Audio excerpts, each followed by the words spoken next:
Tadi kita lihat acaranya meriah banget, dan dari semua RAT yang saya hadiri, ini agaknya fenomenal banget karena Kopdit Obermas melewati 1 triliun.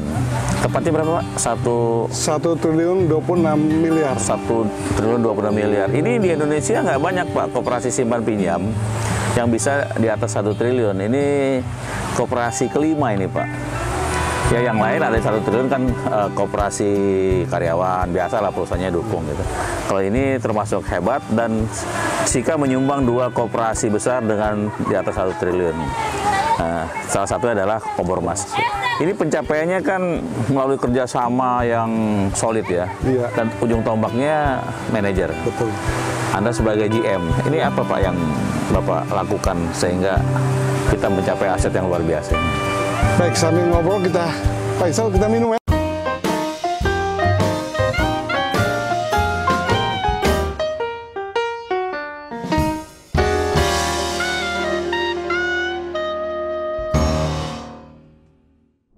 Intan kan?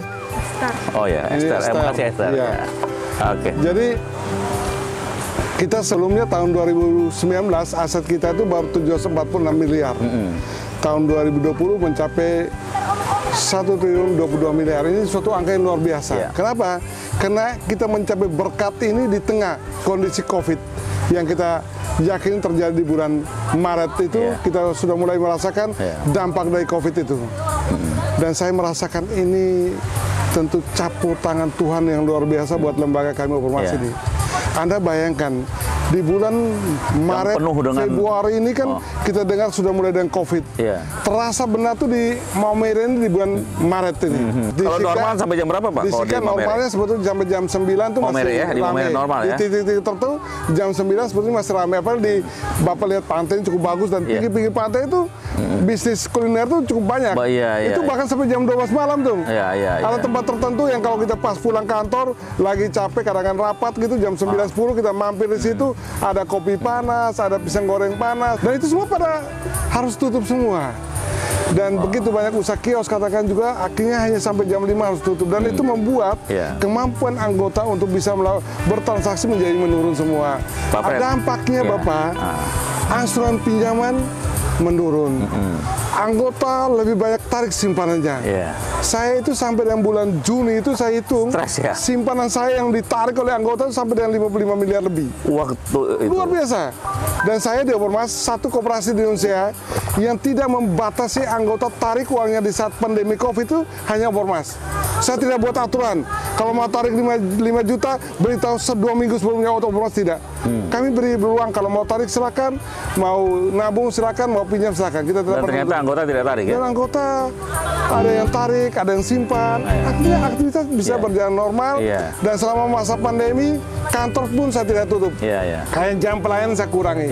Dan selama masa pandemi tidak ada satupun karyawan yang kena COVID. Jadi ada 3 pejabat yang memberikan sambutan yang menurut saya itu pertama sangat apresiat dengan Obermas. Kedua, mereka berharap Obermas bisa melakukan sesuatu yang lebih besar lagi, yang membawa nama Sika atau Maumere ini menjadi lebih mengglobal. Yaitu seperti Pak Jabadi kan kembangan spin-off berbasis koperasi. Betul. Dan bukan Sika saja, NTT harus. Karena kami sudah mulai dengan transaksi menggunakan online, mobilitas keliling, ATM, bahkan sampai dengan terakhir anggota dibuat program aplikasi catat sehingga dia bisa menghitung untung ruginya lewat HP saja. Ini paling tidak Bapak sudah menasional sejak ketemu saya 2003. Benar Bapak. Sejak itu pikiran sudah global. Global lagi pikirannya. Sika, tapi kita sudah mulai berpikir secara global. Minimal kita mulai dari Sika, tapi konsep berpikirnya mendunia gitu. Action locally, think globally ya. Betul. Itu kita mulai lakukan itu. Ya gini, saya mau cerita dulu.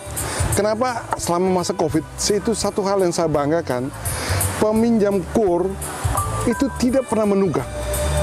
Dan sampai hari ini kami sudah sejak tahun 2017, sudah 4 tahun mengelola KUR, MPR kami masih 0 Pak. Masih ya. Dan di tengah COVID sejak Maret itu tidak ada satu orang pun peminjam kur yang nunggak. Semua pada stop. Dan ini tentu pertanyaan kita, kenapa ini bisa terjadi? Karena pendidikan yang kami lakukan terus-menerus, pendampingan yang kami lakukan terus-menerus, dan motivasi yang kami berikan agar mereka terus berjuang di tengah menghadapi kondisi COVID ini. Dan alhasil dari itu anggota kami terus kami motivasi, kami dorong, dan kami bisa meraih aset sampai dengan 1 triliun karena kekompakan kerjasama teamwork yang sangat bagus diikuti dengan pendidikan yang kami terus melakukan kepada anggota kami. Ketika anggota itu takut dengan COVID, kami kunjungi mereka, kami beri motivasi mereka, damping mereka, dan kami terus beri semangat buat mereka. Sehingga akhirnya di bulan Juli ke atas itu mereka punya usaha mulai kita dorong untuk bangkitkan kembali. Dan kami punya relaksasi pinjaman selama masa COVID sejak Maret. Dengan pengurus kami sepakat memberikan relaksasi pinjaman kepada anggota kami, ada 5. 1, memperpanjang jangka waktu angsuran pinjaman. Jadi perpanjang. 2, angsuran pokok dikurangi. 3, membebaskan ke anggota dari tunggal denda. Tidak denda. 3, menurunkan suku bunga pinjaman yang sebelumnya 21%, kena COVID kami turunkan ke 11%. Bayangkan kami turunkan 10% itu. Dari 21% turun ke 11%. Lalu yang terakhir, bagi anggota-anggota yang kami kunjungi dan usahanya itu terpapar kena COVID, kami beri modal untuk dia bangkit kembali. Dan alhasil sekarang banyak anggota kami yang sudah mulai tumbuh dan berkembang dan terus berjuang untuk mencapai apa yang mereka impikan dan harapan itu. Ya Pak, 2022 ini ngapain Pak rencananya? Kan ada 2022 spin off kah? Kita rencana tadi, dan saya senang tadi himbauan permintaan motivasi dari Pak Deputi itu ditanggapi serius oleh anggota, sehingga tadi langsung masuk ke keputusan rata anggota agar Obormas ke depan melakukan spin off dalam bentuk koperasi, tidak boleh PT. 1 itu. 2, meminta pengurus untuk segera membuat kajian dan pemikiran yang matang untuk segera membentuk koperasi sektor real seperti koperasi agrobisnis, koperasi unggas, koperasi Waserda. Nah itu kan disetujui semua itu. Anggota meminta agar koperasi ini melakukan spin off berbasis koperasi. Jangan lagi ke PT karena ada rasa under dengan PT. Saya kira ini akan ditindaklanjuti ya Pak ya. Ya betul. Dan tadi saya perlu jelaskan, tadi penasihat juga mengingatkan agar kami untuk menyampaikan kepada Putih, kalau kemarin kita spin off 1 PT itu untuk membangun perumahan anggota, karena memang untuk membangun perumahan anggota harus lewat PT bukan lewat koperasi.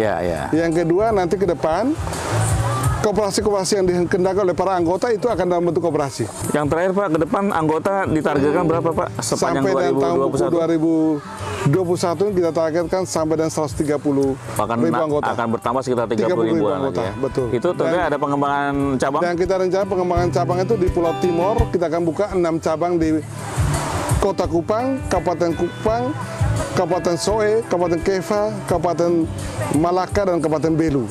Dan sementara kami sudah 3 bulan ke sana, perkembangan cukup luar biasa itu di Kabupaten Keva. 3 bulan kami masuk di Keva, anggota 100.000 lebih. Tapi di sana baru kami buka kantor kas, semacam kantor kas saja. Sudah 1.000 lebih. Sehingga kami nanti dalam bulan Juni ini, setelah rapat hari ini, besok minggu depan kami akan ke Keva untuk membuka kantor cabang di sana. Setelah Keva kami buka, baru masuk ke Kupang. Setelah Kupang baru kabupaten yang lain akan menyusul, dan dengan target sampai dengan 2021 akhir 6 kabupaten ini semua kami buka cabangnya, sehingga target anggota kami dari 6 itu paling nggak 30.000 dapat Pak ya? Bisa dapat. 30. Tentunya aset juga naik ya? Ya, kita targetkan aset kita tahun ini bisa mencapai naik 20%? Ya, sekitar itu. Ya, 20% lumayan Pak, itu kira-kira 250 miliaran lagi. Betul, 1 triliun 250 miliar kita akan raih tahun ini. Saya kira itu teman-teman dari GM Koplit Obormas Pak Yanto. Kita akan jumpa lagi dengan para tokoh-tokoh koperasi yang memang pure bergerak di bidang koperasi. Salam.